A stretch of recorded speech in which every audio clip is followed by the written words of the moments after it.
भगवत गीता का व्यापक प्रकाशन और पठन होता रहा है, किंतु मूलतः यह संस्कृत महाकाव्य महाभारत की एक उपकथा के रूप में प्राप्त है।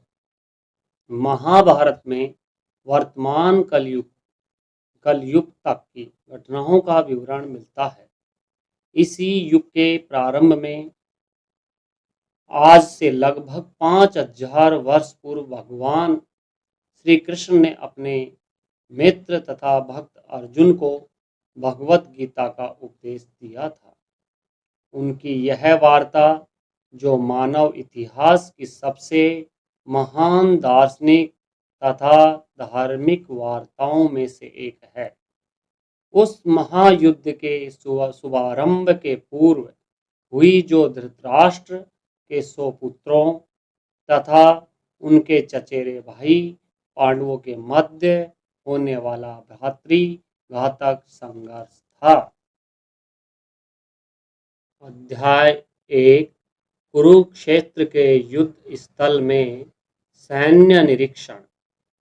धृतराष्ट्र ने कहा, हे संजय, धर्म भूमि कुरुक्षेत्र में युद्ध की इच्छा से एकत्र हुए मेरे तथा पांडु के पुत्रों ने क्या किया? संजय ने कहा, हे राजन, पांडु पुत्रों द्वारा सेना की व्यूह रचना देखकर राजा दुर्योधन अपने गुरु के पास गया और उसने ये शब्द कहे, हे आचार्य, पांडु पुत्रों की विशाल सेना को देखें, जिसे आपके बुद्धिमान शिष्य द्रुपद के पुत्र ने इतने कौशल से व्यवस्थित किया है। इस सेना में भीम तथा अर्जुन के समान युद्ध करने वाले अनेक वीर धनुर्धर हैं, यथा महारथी, युधान, विराट तथा द्रुपद। इनके साथ ही धृष्टकेतु, चेकितान, काशीराज, पुरुजित, कुंती भोज तथा सैव्य जैसे महान शक्तिशाली योद्धा भी हैं। पराक्रमी योद्धा मन्यु, अत्यंत शक्तिशाली उत्तमार्जा, सुभद्रा का पुत्र तथा द्रौपदी के पुत्र, ये सभी महारथी हैं। किंतु हे ब्राह्मण श्रेष्ठ, आपकी सूचना के लिए मैं अपनी सेना के उन नायकों के विषय में बताना चाहूँगा, जो मेरी सेना को संचालित करने में विशेष रूप से निपुण हैं। मेरी सेना में स्वयं आप, भीष्म, कर्ण, कृपाचार्य, अश्वत्थामा, विक्राण तथा सोमदत्त का पुत्र भूरिश्रवा आदि हैं, जो युद्ध में सदैव विजयी रहे हैं। ऐसे अन्य अनेक वीर भी हैं, जो मेरे लिए अपना जीवन त्याग करने के लिए उद्यत हैं। वे विविध प्रकार के हथियारों से सुसज्जित हैं और युद्ध विद्या में निपुण हैं। हमारी शक्ति अपरिमेय है और हम सब पितामह द्वारा भली भांति संरक्षित हैं, जबकि पांडवों की शक्ति भीम द्वारा भली भांति संरक्षित होकर भी सीमित है। अतएव सैन्य व्यूह में अपने अपने मोर्चों पर खड़े रहकर आप सभी भीष्म पितामह को पूरी पूरी सहायता दें। तब कुरुवंश के वयोवृद्ध, परम प्रतापी एवं वृद्ध पितामह ने सिंह गर्जना की सी ध्वनि करने वाले अपने शंख को उच्च स्वर से बजाया, जिससे दुर्योधन को हर्ष हुआ। तत्पश्चात शंख, नगाड़े, बिगुल, तुरही तथा सींग सहसा एक साथ बज उठे। वह संवेश स्वर अत्यंत कोलाहल पूर्ण था। दूसरी ओर से श्वेत घोड़ों द्वारा खींचे जाने वाले विशाल रथ पर आसीन कृष्ण तथा अर्जुन ने अपने अपने दिव्य शंख बजाए।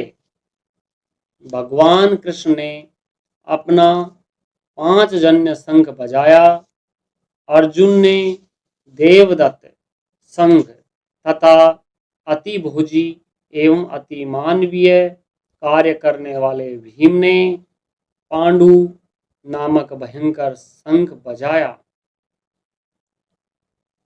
हे राजन, कुंती पुत्र राजा युधिष्ठिर ने अपना अनंत विजय नामक शंख बजाया तथा नकुल और सहदेव ने सुघोष एवं मणिपुष्पक शंख बजाए।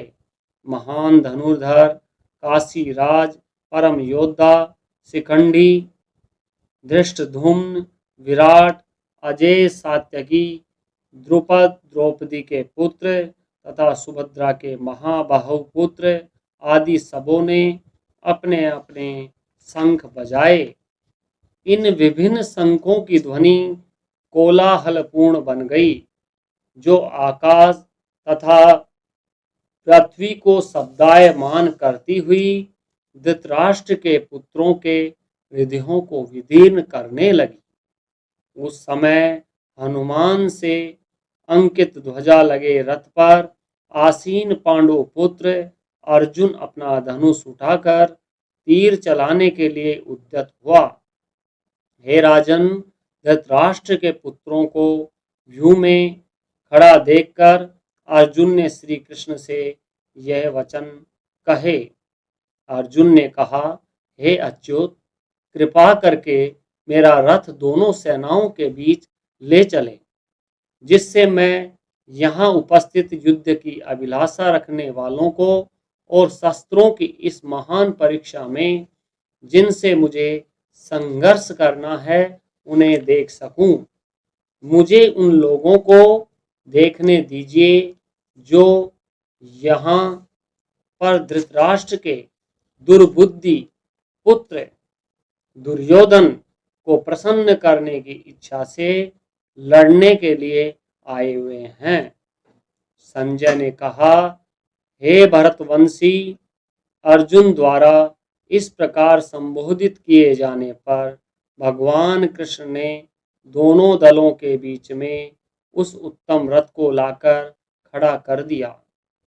भीष्म, द्रोण तथा विश्व भर के अन्य समस्त राजाओं के सामने भगवान ने कहा कि हे पार्थ, यहाँ पर एकत्र सारे कुरुओं को देखो।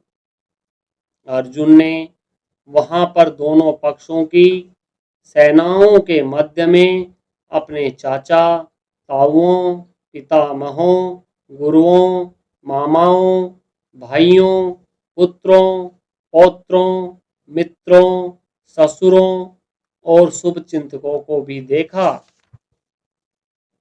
जब कुंती पुत्र अर्जुन ने मित्रों तथा संबंधियों की इन विभिन्न श्रेणियों को देखा तो वह करुणा से अभिभूत हो गया और इस प्रकार बोला। अर्जुन ने कहा, हे कृष्ण, इस प्रकार युद्ध की इच्छा रखने वाले अपने मित्रों तथा संबंधियों को अपने समक्ष उपस्थित देखकर मेरे शरीर के अंग कांप रहे हैं और मेरा मुंह सूख रहा है। मेरा सारा शरीर कांप रहा है, मेरे रोंगटे खड़े हो रहे हैं, मेरा गांडीव धनुष मेरे हाथ से सरक रहा है और मेरी त्वचा जल रही है। मैं यहाँ अब और अधिक खड़ा रहने में असमर्थ हूँ। मैं अपने को भूल रहा हूँ और मेरा सिर चकरा रहा है। हे कृष्ण, मुझे तो केवल अमंगल के कारण दिख रहे हैं। हे कृष्ण, इस युद्ध में अपने ही स्वजनों का वध करने से न तो मुझे कोई अच्छाई दिखती है और न मैं उससे किसी प्रकार की विजय, राज्य या सुख की इच्छा रखता हूँ। हे गोविंद, हमें राज्य सुख अथवा इस जीवन से क्या लाभ, क्योंकि जिन सारे लोगों के लिए हम उन्हें चाहते हैं वे ही इस युद्ध भूमि में खड़े हैं। हे मधुसूदन, जब गुरुजन, पितृगण, पुत्रगण, पितामह, मामा, ससुर, पौत्रगण, साले तथा अन्य सारे संबंधी अपना अपना धन एवं प्राण देने के लिए तत्पर हैं और मेरे समक्ष खड़े हैं, तो फिर मैं इन सबको क्यों मारना चाहूँगा, भले ही वे मुझे क्यों न मार डालें।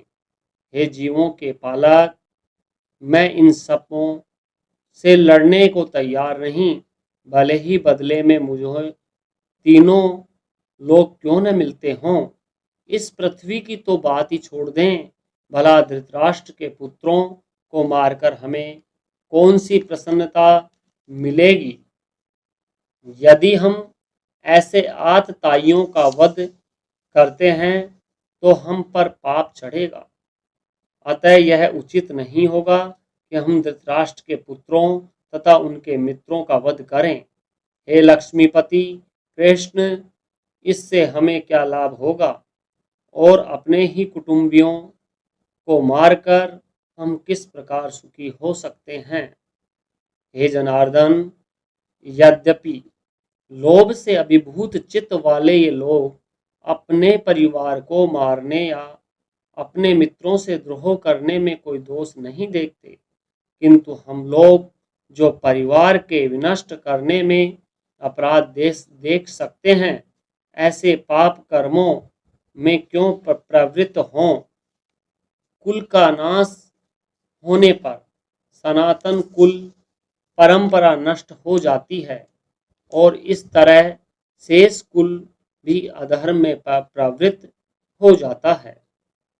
हे कृष्ण, जब कुल में अधर्म प्रमुख हो जाता है तो कुल की स्त्रियां दूषित हो जाती हैं और स्त्रीत्व के पतन से हे वृष्णि वंशी अवांछित संतानें उत्पन्न होती हैं। अवांछित संतानों की वृद्धि से निश्चय ही परिवार के लिए तथा पारिवारिक परंपरा को विनष्ट करने वालों के लिए नारकीय जीवन उत्पन्न होता है। ऐसे पतित कुलों के पुरखे पितर लोग गिर जाते हैं, क्योंकि उन्हें जल तथा पिंड दान देने की क्रियाएं समाप्त हो जाती हैं।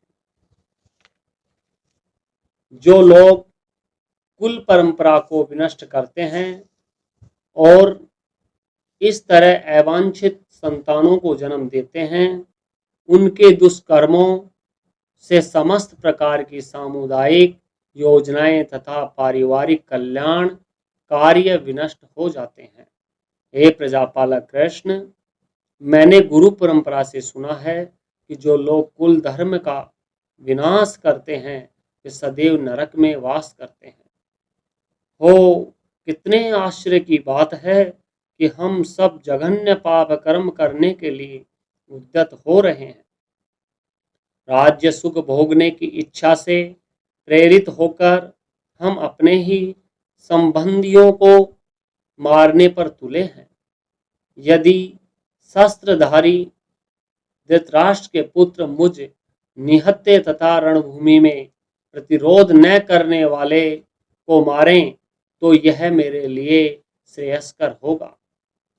संजय ने कहा, युद्ध भूमि में इस प्रकार कहकर अर्जुन ने अपना धनुष तथा बाण एक ओर रख दिया और शोक संतप्त चित्त से रथ के आसन पर बैठ गया।